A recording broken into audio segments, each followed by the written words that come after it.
Hi, guys. Um, as you know, Mrs. Truex and I were super looking forward to doing this unit with you together. And a book that we were both really, really looking forward to teaching is this one. Oh, there we go. Um, the Things They Carried. It's written by Tim O'Brien, who did serve in the Vietnam War. And he names his main character Tim O'Brien, which is an interesting literary strategy.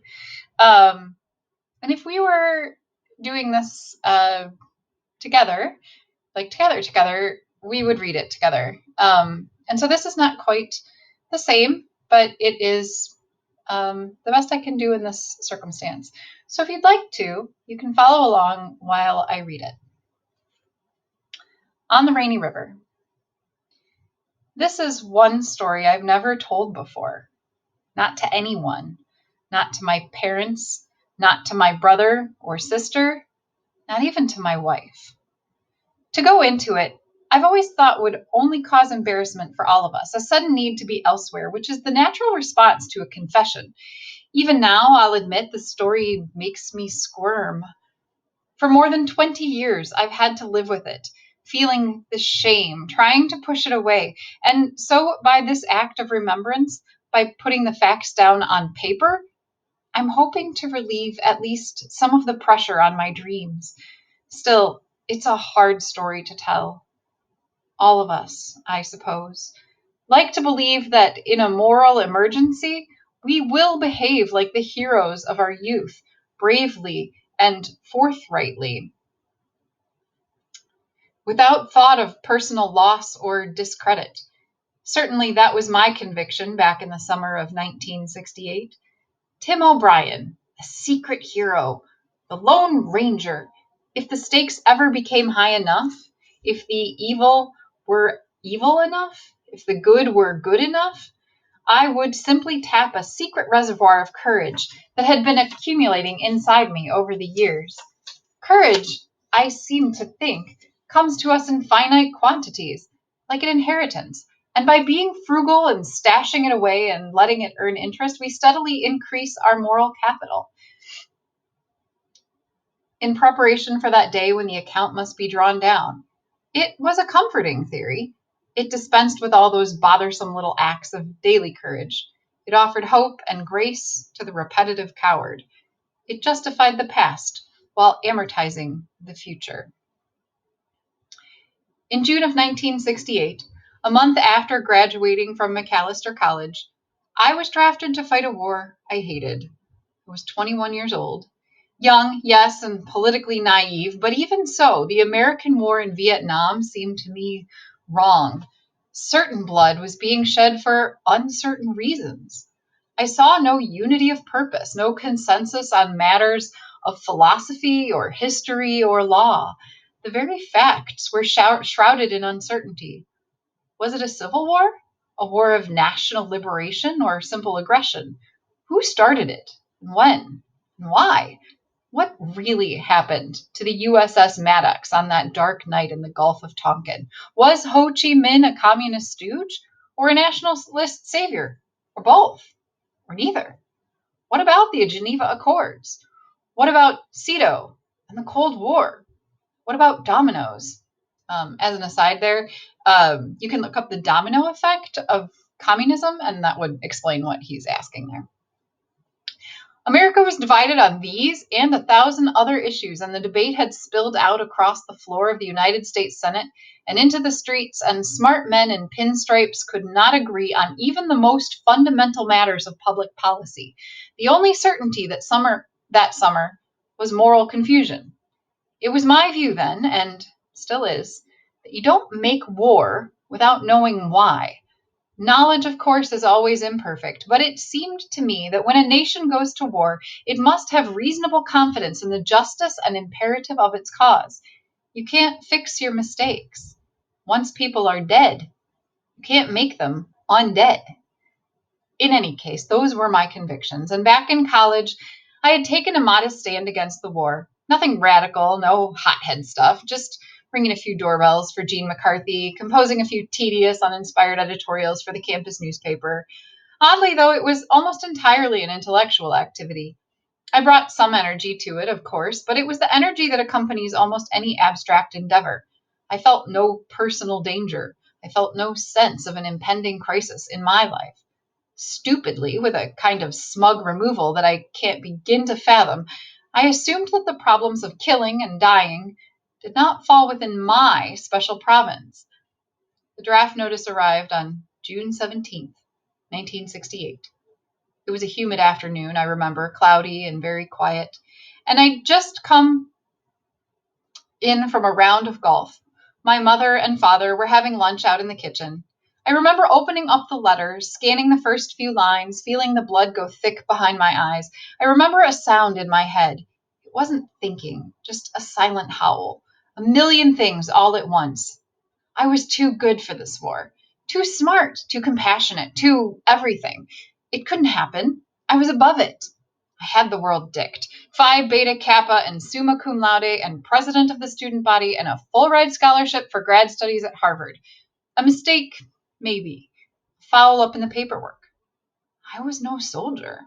I hated Boy Scouts. I hated camping out. I hated dirt and tents and mosquitoes. The sight of blood made me queasy, and I couldn't tolerate authority, and I didn't know a rifle from a slingshot.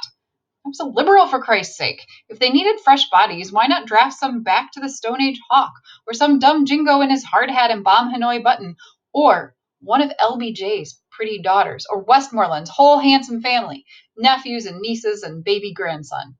There should be a law, I thought.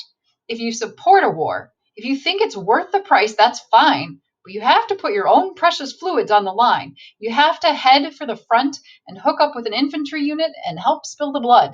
And you have to bring along your wife or your kids or your lover. A law, I thought. I remember the rage in my stomach. Later, it burned down to a smoldering self pity, then to numbness. At dinner that night, my father asked what my plans were. Nothing, I said. Wait. I spent the summer of 1968 working in an armor meatpacking plant in my hometown of Worthington, Minnesota. The plant specialized in pork products, and for 8 hours a day I stood on a quarter-mile assembly line, more properly a disassembly line, removing blood clots from the necks of dead pigs. My job title, I believe, was declotter. After slaughter, the hogs were decapitated, split down the length of the belly, pried open, eviscerated, and strung up by the hind hocks on a high conveyor belt. Then gravity took over.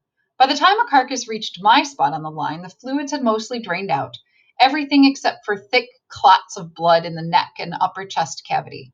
To remove this stuff, I used a kind of water gun. The machine was heavy, maybe 80 pounds, and was suspended from the ceiling by a heavy rubber cord. There was some bounce to it, an elastic up and down give, and the trick was to maneuver the gun with your whole body, not lifting with the arms, just letting the rubber cord do the work for you. At one end was a trigger. At the muzzle end was a small nozzle and a steel roller brush. As a carcass passed by, you'd lean forward and swing the gun up against the clots and squeeze the trigger, all in one motion, and the brush would whirl and water would come shooting out, and you'd hear a quick splattering sound as the clots dissolved into a fine red mist. It was not pleasant work.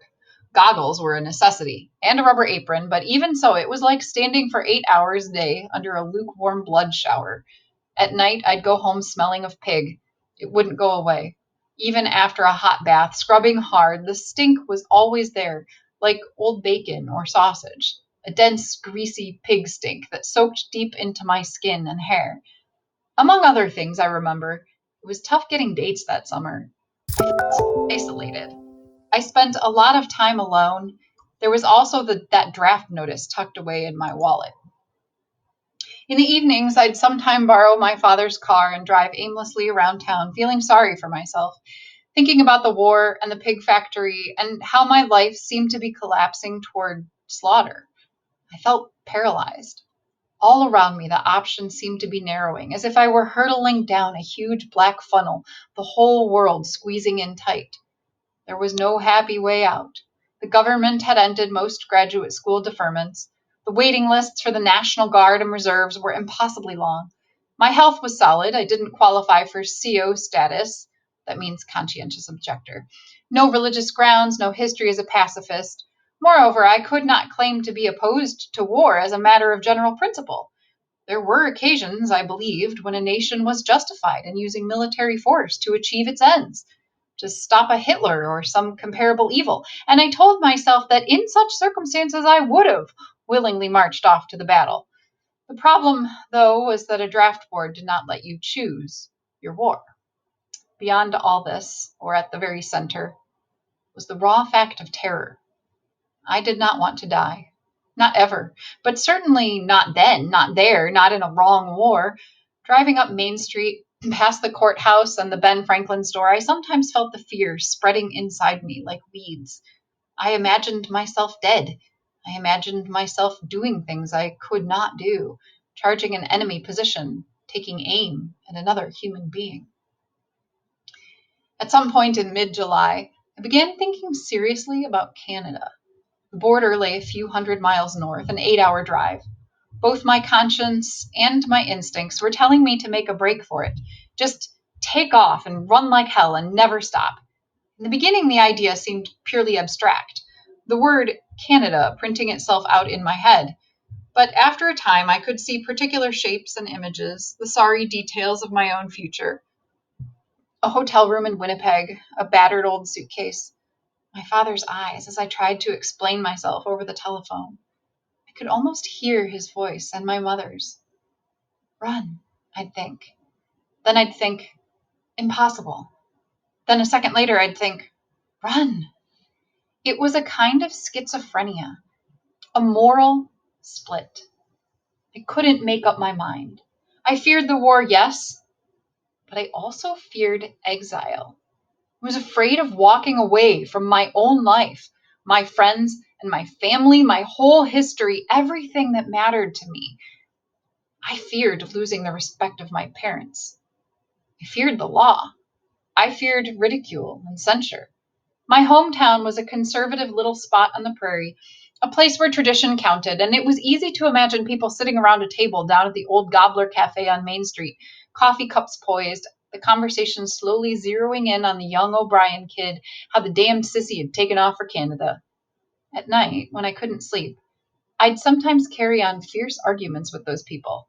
I'd be screaming at them, telling them how much I detested their blind, thoughtless, automatic acquiescence to it all, their simple minded patriotism, their prideful ignorance, their love it or leave it platitudes, how they were sending me off to fight a war they didn't understand and didn't want to understand. I held them responsible. By God, yes, I did. All of them. I held them personally and individually responsible. The polyestered Kiwanis boys, the merchants and farmers, the pious churchgoers, the chatty housewives, the PTA, the Lions Club, and the veterans of foreign war, and the fine upstanding gentry out at the country club. They didn't know Bao Dai from the man in the moon. They didn't know history. They didn't know the first thing about Diem's tyranny or the nature of the Vietnamese nationalism or the long colonialism of the French. This was all too damn complicated. It required some reading, but no matter. It was a war to stop the communists, plain and simple, which was how they liked things. And you were a treasonous pussy if you had second thoughts about killing or dying for plain and simple reasons. I was bitter, to be sure, but it was so much more than that. The emotions went from outrage to terror to bewilderment to guilt to sorrow and then back again to outrage. I felt a sickness inside me, real disease. Most of this I've told before, or at least hinted at, but what I have never told is the full truth. How I cracked. How at work one morning, standing on the pig line, I felt something break open in my chest. I don't know what it was, I'll never know, but it was real. I know that much. It was a physical rupture, a cracking, leaking, popping feeling. I remember dropping my water gun. Quickly, almost without thought, I took off my apron and walked out of the plant and drove home. It was mid-morning, I remember, and the house was empty. Down in my chest, there was still that leaking sensation, something very warm and precious spilling out. And I was covered with blood and hog stink, and for a long while I just concentrated on holding myself together. I remember taking a hot shower. I remember packing a suitcase and carrying it out to the kitchen, standing very still for a few minutes, looking carefully at the familiar objects all around me. The old chrome toaster, the telephone, the pink and white formica on the kitchen counters. The room was full of bright sunshine. Everything sparkled. My house, I thought. My life. I'm not sure how long I stood there, but later I scribbled out a short note to my parents. What it said exactly, I don't recall now. Something vague. Taking off. Will call. Love, Tim.